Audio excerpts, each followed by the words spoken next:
and action. So yes, welcome people.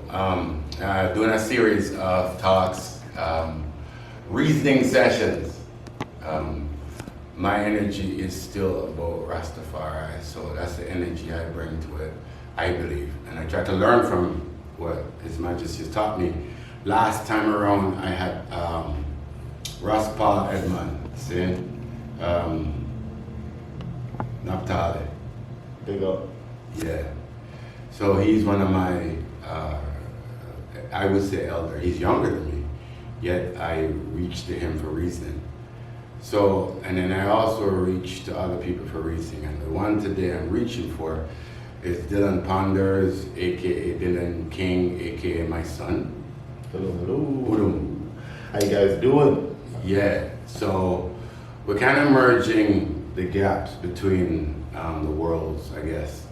His fan base and my fan base, or friends or family. And these conversations need to happen, especially in this time we're living in. There's a lot going on. Yeah. And one of the things I noticed, I'm gonna start out with this, Dylan.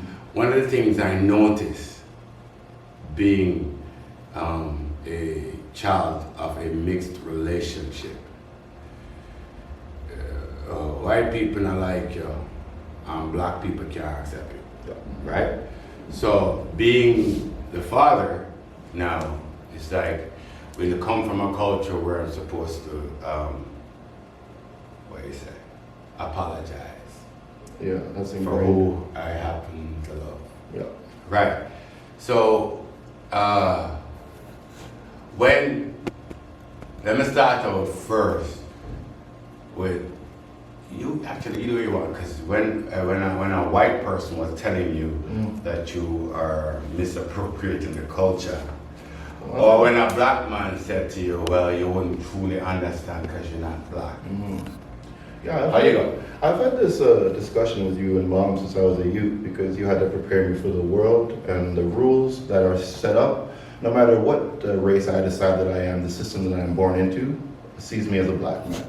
Now, with that being said, there are a couple of things recently that have come to light that are really showing a lot of people's perspective in the way that they're socially ingrained. So when I was a youth chilling out in kindergarten with a bunch of kids, one of their name was Alex. I can't remember my best friend's name, but I'll shut her up and I remember later. Just a bunch of people of different ethnic backgrounds, as they would say.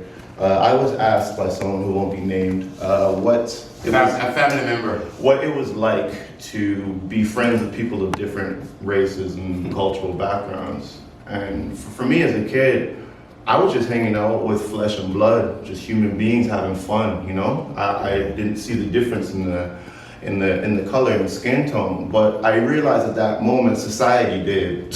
So regardless of how I feel about humans, I had to kind of work with the system that I was born into. So before I pass it back off to you, recently I was sharing my sentiments around Blackout Tuesday, because I really love the idea of people unifying and doing all of the stuff. It's beautiful, but there was also a narrative that was being spun where people saying you have to not talk about anything else or share any art outside of the realm of our culture. Now, every single day is our culture. Every fucking day of the month, every day of the year. Every moment we live. So I made a comment saying that we shouldn't try and suppress creativity on a time when the world needs it. And someone said that you're not even black. How could you speak on these issues? So there's a couple problems with that statement. First one being,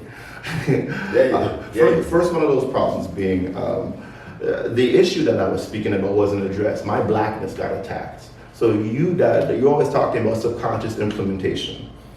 And instead of talking about the issues that I was bringing up, he attacked my blackness. And that even in Jamaica, they have a hierarchy of skin tone that was also put in our minds by the colonizer. Still today. So when I heard those comments, it felt really counterproductive. I'm not at all not used to those comments. I've been in Canada all my life, and people think racism only exists in America. It's just more covert over here, but it's equally as prevalent. And people share the same psyches as well over here too. So yeah, when my blackness gets attacked, it lets me know that the old rich white people running the show are getting their job done. Yeah, they do. They use us to police us. Yes. Saying, and that is the thing about the part of the culture that's interesting to me is that, as you mentioned, Black Tuesday, for instance, I'm of the opinion that we live in a construct that's constructed by the architect. So sometimes we feel that we came up with the idea when it really wasn't our idea. Yeah, it's just in there. You know, because part of it, people were talking about, I think there was an election somewhere in the United States, and that was the day was the Tuesday of that blackout. So a lot of black people didn't vote. Which is... So I wondered to myself, what are we supporting in the one thing, when COVID-19 hit. Very good point. When COVID-19 hit, I literally said, I don't know what the lie is, but I know we're being lied to. I don't know what they're not telling us, but I can smell it in the air. Yeah. I don't know what the lie is. So I started to really hone the thought process of no matter what you do, like I said, some young lady called me a coon this week.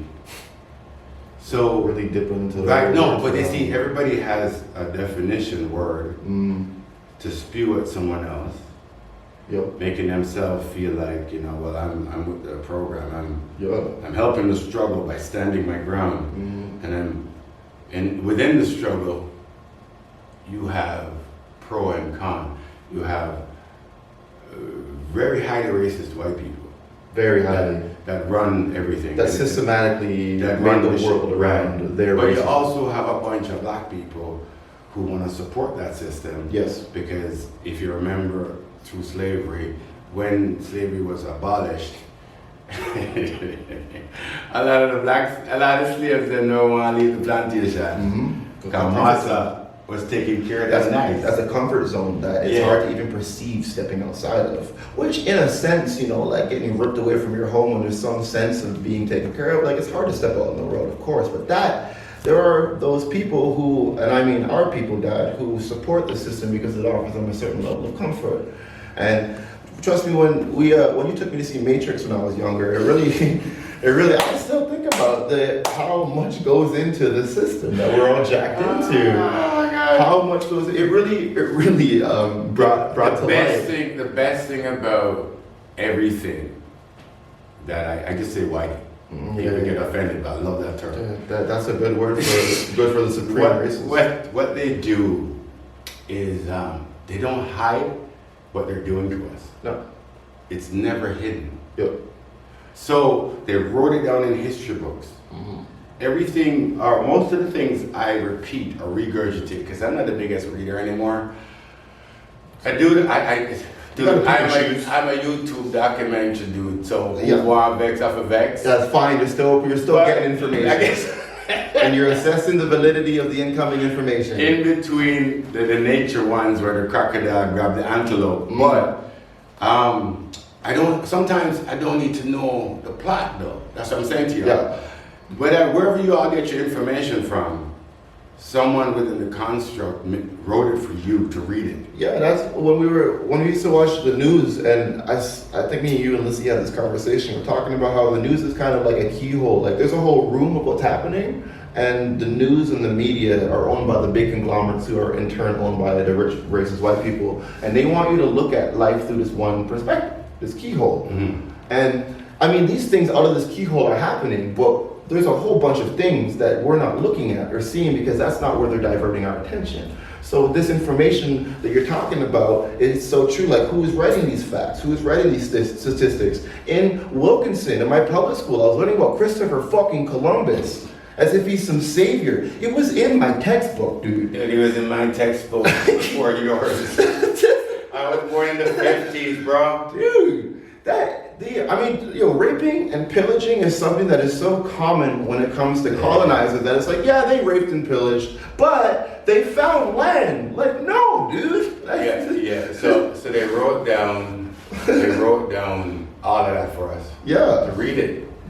And so I say to all the people who say they're not racist and all that stuff, I have had friends close to me now that are pulling away because I actually said to them, as I said to your sister Layla, whenever you hold court with supremely racist people, open the history books that they wrote. Yeah, every time. I just say, my argument is stemmed from this page. Yeah. 1492, the Nina, the Pinta, and the Santa Maria. Everybody, every native person knows those three ships. Yep. Every black person knows those three ships. No one in Toronto, Canada is getting taught that in our public school systems or in our school systems. They didn't tell you about the 30-odd ships I think he came back with in 1492 as well, where they landed on all the ports around Jamaica and other places on the other coasts and marched hundreds of soldiers inward. Yeah, and you know what you were talking about just now too, like I think in 1865, my year could be wrong, when slavery was abolished. And this idea is like, well, okay, shit, they can't be slaves anymore. So maybe we'll start off with segregation and we'll build the police, which was originally the KKK and turned into just, sorry, we don't want that to fall. Which basically turned into a way of monitoring loose, as they call us, niggers in the street. And we still, because I was having this talk with a friend of mine today, because one of her family members is a police officer, and she's like, he's a good cop. And I'm like, I don't doubt it. But when it comes to a system that is built around monitoring black people, it's a system of oppression. So whether or not there are good cops within this crooked system, they are still partaking in the oppression, whether or not they're good. I don't have any answers of what we're going to do without cops. I'm just saying that I see that this is obviously built on the backs of us. All right, well, let me touch that in a way. Touch it, please. So, for those who are unaware, look it up. You wrote it, or some of you wrote it. Oh, you read it. Police were pretty much invented at the end or the abolition of slavery. Yep. So that the I think it was the Irish. I think I can't bust your balls, guys, but I think that's how it worked out.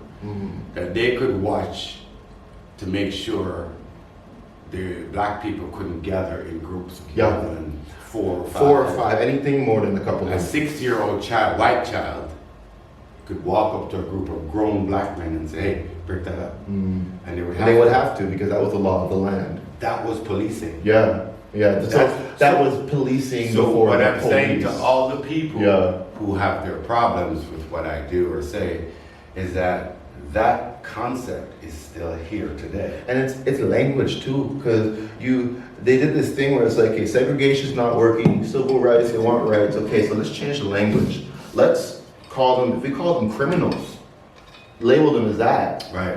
And super predators. The super predators. Thugs. Then we can enslave them. We can strip them of their rights again. Ah, yes, good idea, Billy. Like, it's always been a way of finding new ways to oppress us, and it's a mental warfare more than it is equally as physical as it is mental. It is